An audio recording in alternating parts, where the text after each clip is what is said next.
Assalamualaikum warahmatullahi wabarakatuh. Era berakhirnya sebutan non-ASN ini pada 28 November 2023 ya. Gimana nasib mereka, Pak? Soalnya yang terdata 2,3 juta. Meski secara halus tidak di PHK-kan, tapi menurut saya ini kebijakan ini kalau diterapkan maka akan menjadi PSB, pemberhentian secara berangsur, Pak. Jadi bagaimana, Pak, melihat kebijakan hal ini? Terima kasih.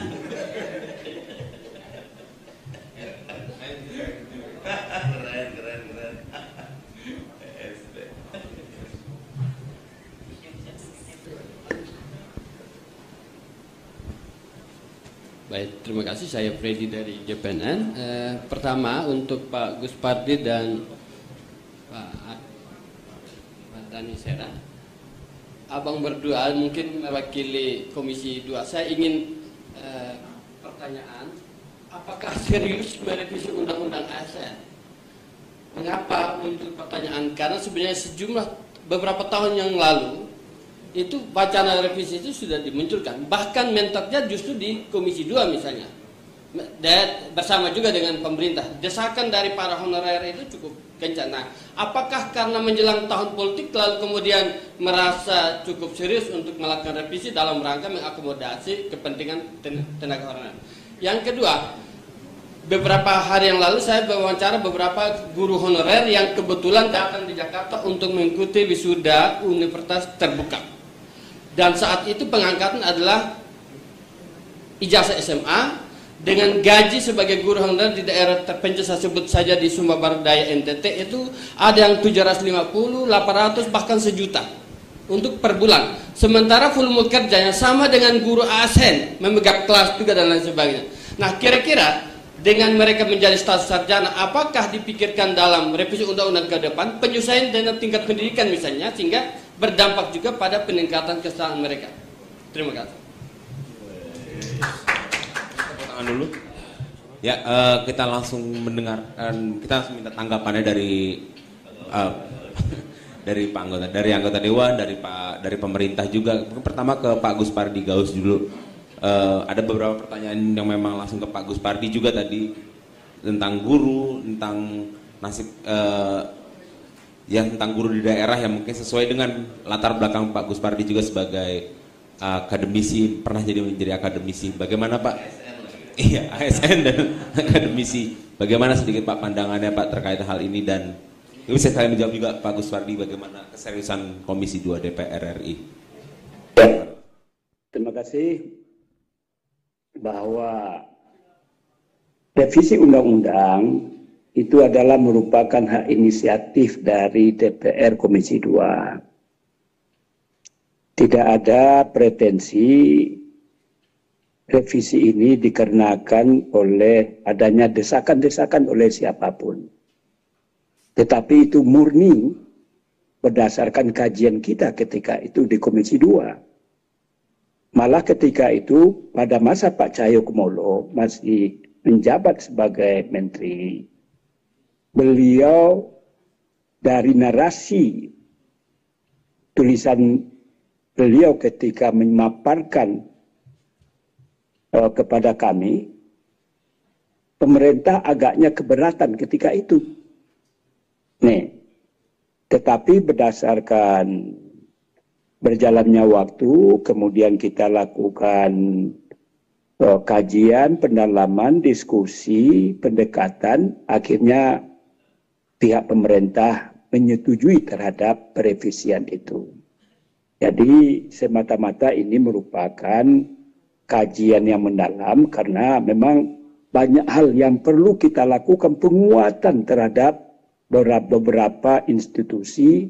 Begitu juga persoalan-persoalan yang mengemuka. Seperti yang saya sampaikan tadi. Malah saya terlalu panjang untuk saya ungkapkan karena memang kita hanya bicara tentang bagaimana tentang honorer. Di situ juga bicara tentang BKN. Bagaimana di dalam undang-undang ini tidak ada lagi istilah lembaga-lembaga non kementerian disebutkan di dalamnya. Itu pun menjadi perdebatan kami di Panja ketika pembahasan ini. Jadi inilah beberapa hal yang perlu saya jelaskan bahwa kenapa kami melakukan revisi itu memang semata-mata berdasarkan kajian yang dilakukan oleh Komisi 2, lalu kita komunikasikan dengan pihak pemerintah, akhirnya pemerintah menyetujui untuk melakukan revisi ini. Yang kedua adalah berkaitan tentang honorer guru. Memang kalau tidak ada honorer ini, pemerintah saya katakan kelabakan. Terutama terhadap guru-guru yang bekerja di pelosok-pelosok, jangan lihat Jawa. Itu kasihan kita kalau menjerit dan menangis kita kalau bicara kita tentang eksistensi keberadaan guru di pelosok-pelosok. Malah ada satu satuan pendidikan, hanya satu pegawai negeri. Selebihnya adalah honorer yang gajinya tidak layak. Malu kita untuk mengungkapkan pada rapat ini, pada diskusi kita ini. Jadi sebetulnya saya tidak mau ungkapkan semuanya karena keterbatasan waktu. Jadi artinya apa? Memang revisi ini adalah merupakan keniscayaan dalam rangka bagaimana masa depan para guru-guru yang honorer, para tenaga teknis dalam berbagai hal. Sebetulnya mereka mengabdikan dirinya sudah puluhan tahun. Tetapi harapannya adalah bagaimana dia diangkat menjadi ASN. Ada kepastian hukum bagi dirinya. Di sisi lain lagi adalah pemerintah daerah yang merupakan raja-raja kecil. Ketika mereka diangkat menjadi kepala daerah, dia membawa itu tim suksesnya. Ini yang menjadi persoalan. Harapan kita 2018 sebagaimana dikatakan tadi tidak ada lagi pengangkatan. Ternyata sampai detik ini saya yakin masih ada kepala daerah yang mengangkat dan memberhentikan orang yang tidak sejalan dengan keinginannya. Dulu juga dalam rapat ini saya ungkapkan kepada Pak Menteri. Beberapa kasus saya sampaikan. Termasuk juga saya katakan 2,3 juta yang disebutkan tadi. Saya juga ungkapkan pada Pak Menteri. Ada di Pariaman, di mana BKD-nya tidak menginput data orang-orang yang dia mengadu kepada saya. Ada juga di daerah saya itu di Solo Selatan. Dan juga ketika ada konferensi yang dilaksanakan di MPR, saya sebagai narasumber, itu pun saya ungkapkan. Banyak persoalan-persoalan yang sebetulnya, dia artinya adalah, memang kita berharap bagaimana janji, termasuk lagi misalkan K2. K2 itu harusnya mereka-mereka itu serta-merta jadi pegawai negeri. Itu janji daripada pemerintah. Bengkalai. Kalau janji kan harus dilunasi, dibayar. Tidak perlu lagi pakai tes dan lain sebagainya. Ini karena memang bengkalai harus diakomodir. Jadi banyak-banyak hal yang sebetulnya ingin saya ungkapkan dalam forum yang sangat luar biasa ini terhadap bagaimana kita menata masa depan terhadap aparatur sipil negara ini.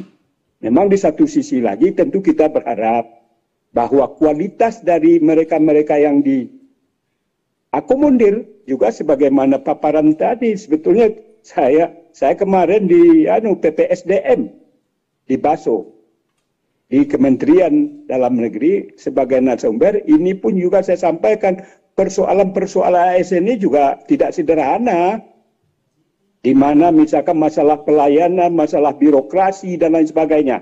Itu memang sengaja tidak saya sampaikan. Saya katakan kepada Pak Menteri, orang malas berurusan dengan birokrasi. Ini kalau ingin buka-bukaan saya kan nggak mau bicara itu tadi. Saya hanya bicara tentang P3K, berbicara tentang P3 part-time, full-time. Kalau kita bedah masalah birokrasi ini, aduh, jauh panggang dari api. Oleh karena itu, ini adalah merupakan tugas dan tanggung jawab kami sebagai mitra dengan pemerintah di Menpan RB ini.